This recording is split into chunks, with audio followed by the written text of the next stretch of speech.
Hello viewers, welcome to the reasoning classes. Reasoning క్లాసెస్లో భాగంగా నిన్న కొన్ని క్వశ్చన్స్ సాల్వ్ చేసాం కదా, అలాగే ఈరోజు కూడా కొన్ని క్వశ్చన్స్ సాల్వ్ చేద్దాం.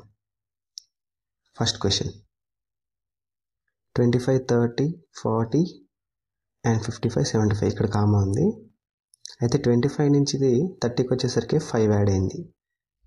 నెక్స్ట్ 30 నుంచి 40 వచ్చేసరికి 10 ఇంక్రీజ్. నెక్స్ట్ 40 నుంచి 5 వచ్చేసరికి 15 ఇంక్రీజ్ అయింది. అలా 55 to 75కి 20 ఇంక్రీజ్ అయింది. ఈ సీలో భాగంగా నెక్స్ట్ ఎంత ఇంక్రీజ్ అవ్వాలి? 5 ఇంక్రీజ్ అయితే 25 అవ్వాలి. సో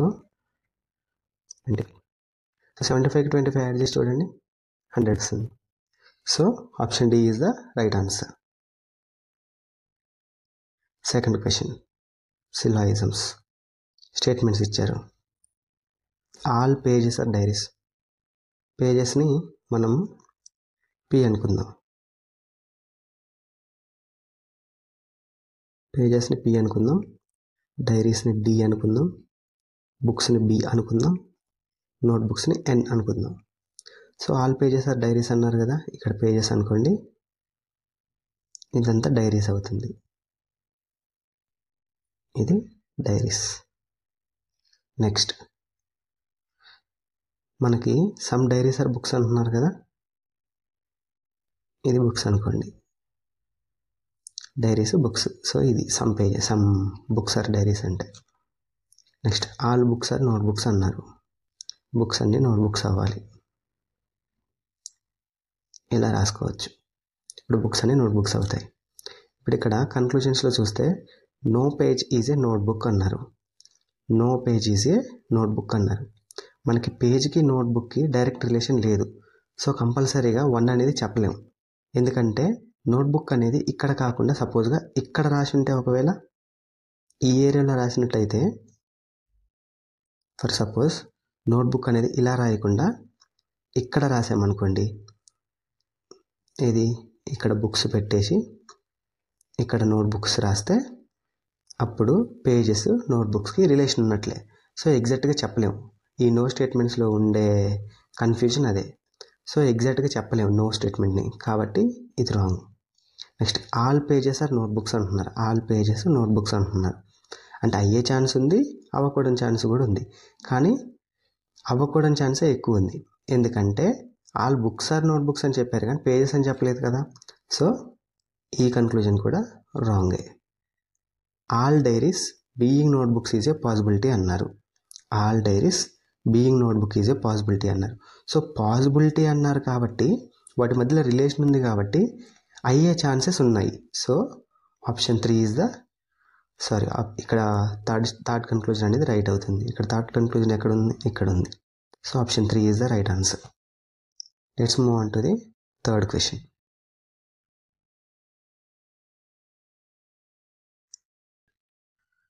ఇక్కడ ఏమి ఇచ్చారు మనకి? డిఆర్హెచ్పి అనే విస్క్ అనేది డిఆర్హెచ్పి అయింది. అలాగే లెంట్ అనేది ఓవిఎంజీ అయింది. బ్యాంగ్ అనేది ఏమవుతుంది అని అడిగాడు. డబ్ల్యూకి డికి రిలేషన్ ఏంటండి? మనం కరెక్ట్గా ఏ బి సి డి ఇలా అప్ టు జెడ్ వరకు రాసుకుందాం. అలాగే ఇక్కడ ఏ నుంచి ఇక్కడ జెడ్, వై, ఎక్స్, డబ్ల్యూ ఇలా చూసుకుంటా ఇలా ఏ వరకు రాద్దాం. అంటే బ్యాక్ టు బ్యాక్ రాస్తున్నాం, A to Z, A to Z. అప్పుడు మనకి ఎగ్జాక్ట్గా డబ్ల్యూకి ఆపోజిట్ వర్డ్ ఏమవుతుంది? డబ్ల్యూ అవుతుంది. ఐకి ఆపోజిట్ వర్డ్ ఆర్ అవుతుంది. ఎస్కి హెచ్ అవుతుంది. కేకి పి అవుతుంది. ఆ విధంగా చూస్తే బీకి ఏం రావాలి? ఫస్ట్ బీకి వై వస్తుంది. నెక్స్ట్ ఏకి జెడ్ వస్తుంది. అలాగే ఎన్కి ఎం వస్తుంది. నెక్స్ట్ జీకి యు వస్తుంది. ఆ విధంగా ఆప్షన్ 3 అవుతుంది. నెక్స్ట్ క్వశ్చన్కి మూవ్ అవుదాం. Fourth question. మనకి ఇక్కడ 1836, 72, 107 ఒక రిలేషన్ అని చెప్తున్నారు. 15, 30, 60, 95 ఒక రిలేషన్ అంటున్నారు. సో ఈ రెండిట్లో ఏదైతే లాజిక్ ఉందో అదే లాజిక్ ఫాలో అయ్యే ఆప్షన్ ఏముంది ఇక్కడ ఈ 4గిట్లో అని అడుగుతున్నారు. ఫస్ట్ మనకి చూస్తే 1836 అయింది, అంటే డబల్ అయింది. నెక్స్ట్ 36 72 అయింది, మళ్ళీ డబుల్ అయింది. 72 107 అయింది. ఎలా అవుతుంది? ఒక 35 అనేది యాడ్ చేస్తే అవుతుంది. సో సెకండ్ది కూడా అదే లాజిక్ ఫాలో అవుతుందో లేదో చూద్దాం. 15 అనేది డబుల్ అయింది ఇంటూ 2. నెక్స్ట్ 30 అనేది మళ్ళీ డబుల్ అయింది ఇంటూ 2. నెక్స్ట్ మళ్ళీ 35 యాడ్ చేసాం, అప్పుడు 95 వస్తుంది ఆన్సర్. సో ఈ లాజిక్ అనేది ఫాలో అవుతుంది. సేమ్ లాజిక్ ఇక్కడ ఏది ఫాలో అవుతుందో చూద్దాం. ఇక్కడ 22 44 అయింది, 44 88 అయింది. అంటే ఇది ఫస్ట్ ఆప్షన్ అనేది ఇంటూ 2 అనేది ఫాలో అయింది. నెక్స్ట్ 88కి 35 యాడ్ చేస్తే 123 వస్తుంది. సో ఆప్షన్ 1 సాటిస్ఫై అవుతుంది. మిగిలిన ఆప్షన్స్ కూడా ఒక్కసారి చెక్ చేద్దాం సాటిస్ఫై అవుతున్నాయా లేవా అనేది. సో 25 50 ఇంటూ 2 అయింది, 50 ఇంటూ 2 100 అయింది. కానీ 100కి 25 యాడ్ చేస్తే 125 వస్తుంది. కానీ మనం యాడ్ చేయాల్సిన 35 కదా. సో ఆప్షన్ 2 అవ్వదు. ఆప్షన్ 3 చూస్తే 1122 అయింది ఇంటూ 2. కానీ మళ్ళీ ఇంటూ 2 చేస్తే 44 రావాలి, కానీ ఇక్కడ 66 ఎందుకో ఇది కూడా ఆప్షన్ కాదు. 30 60 అయింది, 60 120 అవ్వాలి ఇంటూ 2 చేసినప్పుడు. సో ఆప్షన్ 4 కూడా అవ్వదు. So option 1 is the right answer. Next question, 5th question. ఇది చూస్తే వైరస్ పారాసైట్ అవుతుంది అంటాడు. అంటే ఇక్కడ పైన ఈ రిలేషన్ అయితే ఏదైతే ఫాలో అవుతుందో అలా ఫాలో అయ్యే రిలేషన్ ఈ 4 ఏది ఉంది అని అడుగుతున్నాడు. సో వైరస్ అనేది పారాసైట్ అవుతుంది. వైరస్ అనేది ఎందుకు పారాసైట్ అవుతుంది? వైరస్ అనేది దాని యొక్క మెటబాలిజాన్ని కానీ ఏదైనా సరే దాని యొక్క మెంటాలిటీ డెవలప్మెంట్ కానీ ఏదైనా జరగాలి అంటే అది కంపల్సరీగా హోస్ట్ అనేది దానికి అవసరం. ఒక హోస్ట్ సెల్లో మాత్రమే అది రీప్రొడక్షన్ జరపగలదు, ఇంకేదైనా చేయగలదు. సో హోస్ట్ సెల్ కంపల్సరీ ఉండాలి. ఇలా హోస్ట్ సెల్ ఉండే వాటిని మనం పారాసైట్స్ అంటాం. సో అలా ఒకదానికొకటి రిలేట్ అయింది ఏది ఉందో చూద్దాం. ఇక్కడ చూడండి, ఫంగస్ జాస్మిన్ అన్నాడు. జాస్మిన్ అంటే ఏంటి? ఫ్లవర్. సో ఇది కాదు. ఎమాల్టస్ ట్రీ అంటున్నారు. ఎమాల్టస్ అంటే తెలుసా అండి? ఇది కరెక్ట్ ఆప్షన్. ఎమాల్టస్ అంటే ఎల్లో కలర్ ఫ్లవర్స్ తోటి గుత్తులు గుత్తులుగా కనిపిస్తుంది మనకు ఒక చెట్టు. ఆ చెట్టు పేరే ఎమాల్టస్ అనమాట. ఎమాల్టస్ అనేది ఒక ట్రీ. ఫెనుగ్రీక్ అనేది మైక్రో ఆర్గానిజం అంటున్నారు, కాదు. ఆల్గే అనేది ఫ్లవర్ అంటున్నారు, కాదు. So option 2 is the right answer. Let's move on to the 6th question. ఇక్కడ మనకి మళ్ళీ నెంబర్ అనాలజీకి సంబంధించింది వచ్చింది. 213 157 అయింది. సారీ, ఈ రెండింటి మధ్యలో ఉన్న రిలేషన్ కింద ఇచ్చిన 4 ఆప్షన్స్లో ఎక్కడుంది అని అడుగుతున్నారు. సో మనకి 213కి 157కి మధ్యలో ఉన్న డిఫరెన్స్ ఎంతో చూడండి. ఇక్కడ ఒక 57 ఉంది, ఇక్కడ ఒక 43 ఉంది, ఇక్కడ ఒక 13 ఉంది. అంటే 43 ప్లస్ 13 అంటే 56 ఉంది. సో 156కి 56 యాడ్ చేస్తే 213 వచ్చింది. అలాగే 185కి 129కి మధ్యలో ఉన్న డిఫరెన్స్ చూడండి. ఇక్కడ 15 వస్తుంది, 15లో 9 పోతే 6 వస్తుంది, ఇక్కడ 7 ఉంటుంది, 7లో 2 పోతే 5 వస్తుంది. 56 సాటిస్ఫై అయింది. అంటే ఈ రెండింటి మధ్యలో డిఫరెన్స్ 56 ఉంది, ఈ రెండింటి మధ్యలో డిఫరెన్స్ కూడా 56 ఉంది. అలా ఇక్కడ ఇచ్చిన ఆప్షన్స్లో ఏ రెండింటి మధ్యలో 56 ఉందో చూద్దాం. ఫస్ట్ ఆప్షన్ చెక్ చేద్దాం. 171 ఉంది, 123 ఉంది. సో ఇక్కడ 11 వస్తుంది, ఇక్కడ 6 వస్తుంది. 11 నుంచి 3 పోతే 8. సో ఇది రాంగ్, ఎందుకంటే మనకు 56 కదా రావాల్సింది. సో 189 141 చెక్ చేద్దాం. ఇది 48 వస్తుంది, ఇది రాంగ్. సో ఫస్ట్ది రాంగ్ వస్తుంది, సెకండ్ది రాంగ్ వస్తుంది, థర్డ్ది చెక్ చేయండి. 164 ఉంది, 108 ఉంది. సో ఇది 14 అవుతుంది, ఇది 5 అవుతుంది. సో ఇది 6, ఇది 5, ఇది 0. సో ఇది సాటిస్ఫై అవుతుంది. ఆప్షన్ 3 సాటిస్ఫై అవుతుంది. ఆప్షన్ 4 చూడండి, 40 వస్తుంది డిఫరెన్స్. సో ఆప్షన్ 4 కూడా కాదు. So 3 is the right answer. Next క్వశ్చన్కి మూవ్ అవుదాం. 7th question. ఇక్కడ మనకి IM, HP, MP, JQ ఇలా ఒక సిరీస్ ఇచ్చాడు. నెక్స్ట్ వచ్చే సిరీస్ ఏంటని అడుగుతున్నారు. I కాస్త M అయిపోయింది. IM ఎలా అవుతుందండి? I యొక్క నెంబర్ 9,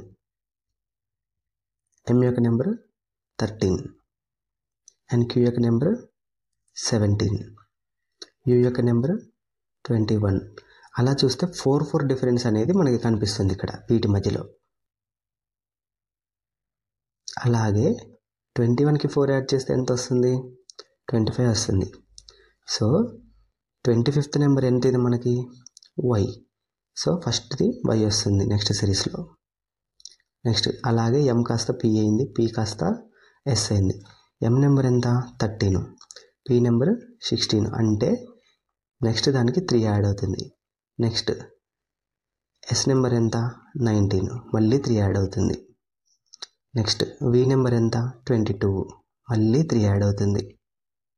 సో నెక్స్ట్ మళ్ళీ 3 యాడ్ అవుతే ఎంత అవుతుంది? 25. సో మళ్ళీ వై వస్తుంది. నెక్స్ట్ హెచ్ కాస్త జే అవుతుంది. H plus 2 is J, J plus 2 is L, L plus 2 N, N plus 2 is O, P వస్తుంది. పి కదా, అంటే ఏంటి? వైవైపి, లాస్ట్ ఎలాగో అన్నిటికీ టీఏ ఇచ్చాడు. సో వైవైపీటీ ఎక్కడ చూడండి, first option. So first option is the right answer. Next క్వశ్చన్కి మూవ్ అవుదాం. 8th question. ఇక్కడ ఇచ్చిన వాటిలో ఏ 2 సైన్స్ అయితే ఇంటర్చేంజ్ చేస్తే కరెక్ట్ ఆన్సర్ వస్తుంది అని అడుగుతున్నాడు. అయితే మనకి ఫస్ట్ది చెక్ చేద్దాం, plus multiplication. So 247 divided by 13 multiplication 16 plus 3 minus 148 అంటున్నాడు. కానీ 13 into 16 చేస్తే చాలా వెళ్తుంది, 169 కంటే దాటేస్తుంది, 220 దాకా వస్తుంది ఆల్మోస్ట్. కానీ 220 ఆల్మోస్ట్ అలా ఉన్నది 247లో డివైడ్ చేయలేదు కదా. సో ఫస్ట్ ఆప్షన్ అనేది రాంగ్. సో సెకండ్ చూడండి, మైనస్ ప్లస్ అంటున్నారు. ఈ మైనస్ ప్లస్ చేంజ్ చేసి చూద్దాం. సో ఫస్ట్ 247 డివైడెడ్ బై 13 అయితే ఏం చేంజ్ కాదు కదా. ఈ 16 into 13 కూడా ఏం చేంజ్ కాదు. సో ఇక్కడున్న మైనస్ ఇక్కడ ప్లస్ దగ్గర ప్లస్ ఉన్నది మైనస్ దగ్గర రాస్తే సరిపోతుంది. చెక్ చేద్దాం. 30ని 247లో డివైడ్ చేసి చూద్దాం. 13 1 జర్ 13, నెక్స్ట్ ఇంకెంత మిగులుతుంది? 117 మిగులుతుంది. 13 9 జర్, సో 19, తర్వాత మైనస్ వస్తుంది.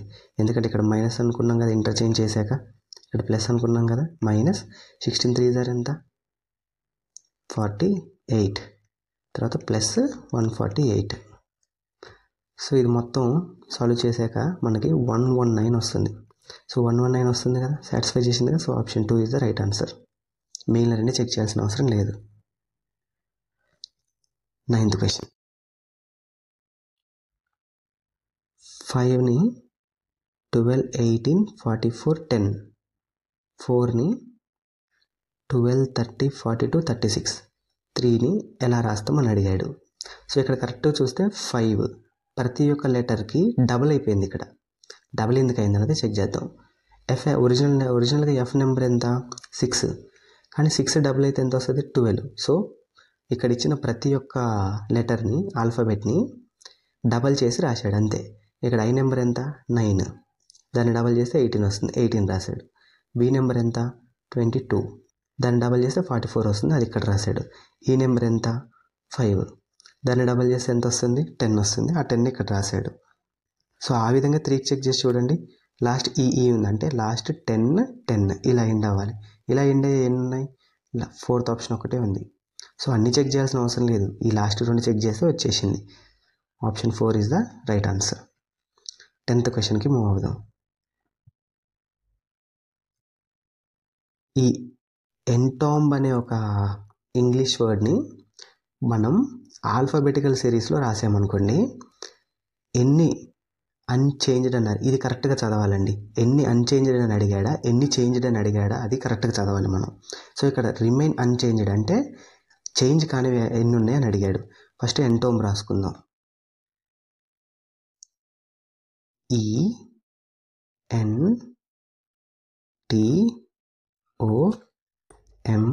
ENTOMB. దీంట్లో చేంజ్ కానివి ఫస్ట్ ఆల్ఫాబెటికల్ ఆర్డర్లో రాసుకుందాం. బి వస్తుంది, సిడిఈ వస్తుంది, నెక్స్ట్ FGHIJKLM వస్తుంది, తర్వాత N, తర్వాత O, తర్వాత T. చూడండి అన్నీ ఒకటి కూడా లేదు. కరెక్ట్గా చూస్తే అన్చేంజ్డ్ అని చెప్పాడు, అంటే పైన ఉన్న దానికి కింద సిమిలర్గా ఉండే ఎన్ని ఉన్నవి? ఇది లేదు, ఇది లేదు, ఇది లేదు, ఇది లేదు, ఇది లేదు, ఇది లేదు అంటే none. Option 1 is the right answer. So thank you so much అండి. మళ్ళీ మీ ముందుకి కొన్ని క్వశ్చన్స్ తీసుకొని వస్తాను. Thank you so much.